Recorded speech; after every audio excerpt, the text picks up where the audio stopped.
ही निरंकार। Student हर जगह student ही है, चाहे गर्मियों की छुट्टी पड़ जाए, सर्दियों की छुट्टियां पड़ जाएं, चाहे उसने बुक उठाई भी ना हो छुट्टियों में, पर वह जहाँ भी जाएगा उससे पूछा जाएगा तो वो कहेगा कि मैं भी स्टूडेंट हूँ, पढ़ रहा हूँ। इसी तरह से भक्त भी हर समय भक्ति ही है। उसका शरीर हमें दिखाई दे रहा है कि वह कार्य कर रहा है, पर उसका हृदय जो है वो निरंकार प्रभु परमात्मा में ही समाया हुआ है। संत मन परोपकारी ही है हर पल, वो परोपकार ही कर रहा है मन से। तो हम बुरे भाव विचारों को किस तरह से स्वयं ही मिटा सकते हैं। रत्नाकर डाकू, उंगली मार डाकू, इन्होंने स्वयं को सतगुरु जी के हवाले कर दिया, स्वयं के सुधारक बन गए। कहीं ना कहीं मन में बात हमारे आती है, पर हम सुधरने का प्रयास नहीं करते हैं। इस रात दिन के चक्कर में, सुख दुख के चक्कर में, मोह माया के चक्कर में खुद को भ्रमित कर रहे हैं। निरंकार प्रभु परमात्मा को पाने का, भजने का कोई भी समय नहीं है। सही है कि मैं रूटीन से उठूं, रूटीन से अपने कार्य करूं, पर प्रभु को भजने का कोई रूटीन नहीं है। हरि का हुआ वही जन हरिजन कहलाता है। जिनका वास चरणों में है वही हरि का जन है,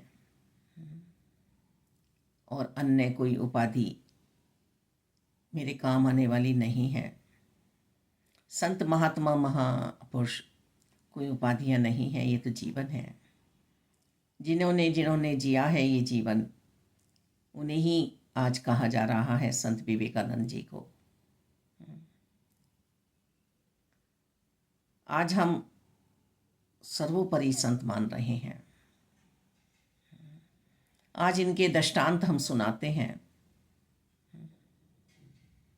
आज इनके कहे हुए वचनों पर हम अपना जीवन चलाने की पूर्णतः कोशिश करते हैं। रामकृष्ण परमहंस जो महाकाली के परम भक्त थे, उन्होंने कभी भी ये नहीं दर्शाया कि मुझे आपकी भक्ति में इतना दुख क्यों मिल रहा है। हम अपनी ओर देखें कि कितना हम गिला शिकवा कर रहे हैं अपने इष्ट से, अपने परमात्मा से, और अपने जीवन को सजाने की जगह हम अपने जीवन को हम सजाने की जगह बेकार कर रहे हैं। उजाड़ दिया है हमने सब अपना महल, स्वयं ने ही। भली है कुटिया घास फूस की जिसमें गुरसिक रहता है।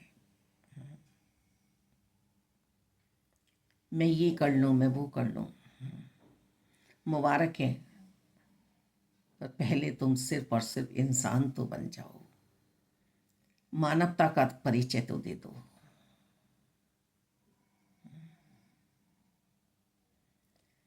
तुम मानव चोले में आने के बाद मानव तो कहलाने लगो।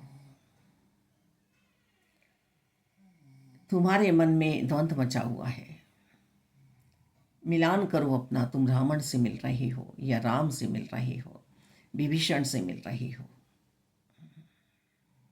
कह देते हैं विभीषण को कि घर का भेदी लंका ढाए, क्योंकि प्रभु श्री राम जी को विभीषण जी ने ही बताया था कि रावण की नाभि में अमृत है जब तक ये नहीं मरेगा।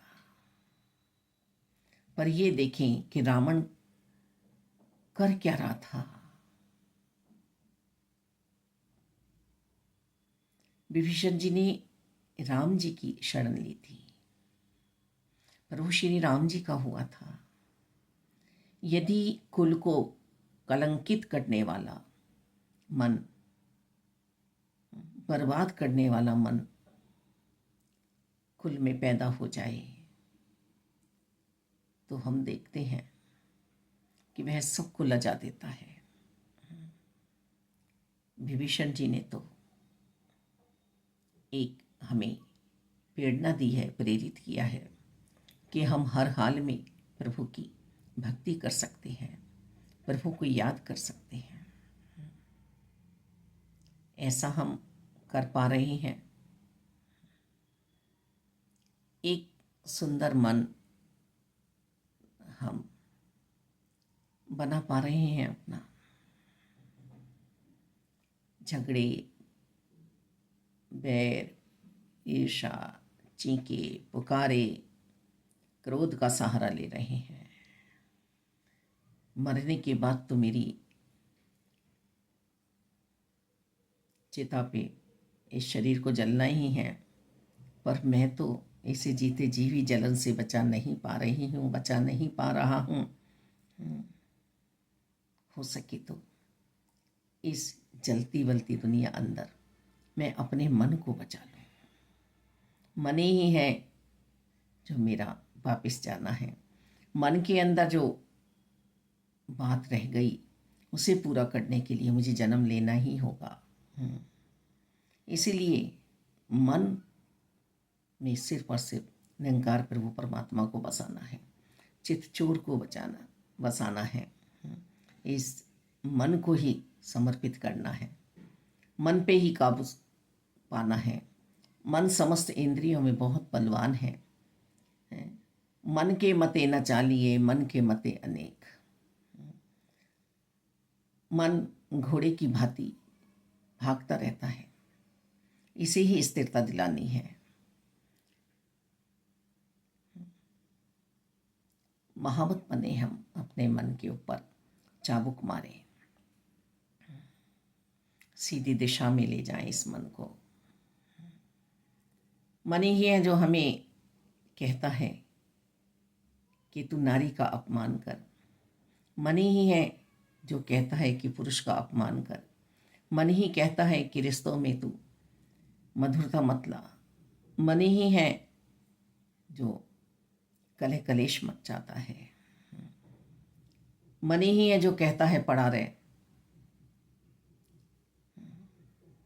इस मन ने हमें बर्बाद कर दिया। मन ही है कि ये नहीं खाऊंगा, ये नहीं खाऊंगी। मन ही है जो उस पे है तो मुझ पे क्यों नहीं है। माँ की नहीं मानेंगे, एक सही गाइडनेस वाले को हम नहीं सुनेंगे, किसी संत को हम नहीं सुनेंगे, किसी संत का हम अनुसरण नहीं करेंगे। ये मन ही है। मन ही है जो हम चोर से सिपाही बन जाते हैं और सिपाही से चोर बन जाते हैं। मन की जो हालत है उसको सुधारना है संतों के प्रवचनों से, सतगुरु जी के अमृत वचनों से। मन की धुलाई करनी है, झाड़ू देनी है रोज। जैसे दिवाली पर हम सफाई करते हैं कि कोई कोना रह ना जाए, कहीं धूल जमी ना रह जाए, तो इस मन को भी हम इसी तरह से नित्य प्रति साफ करें। धन्यवाद।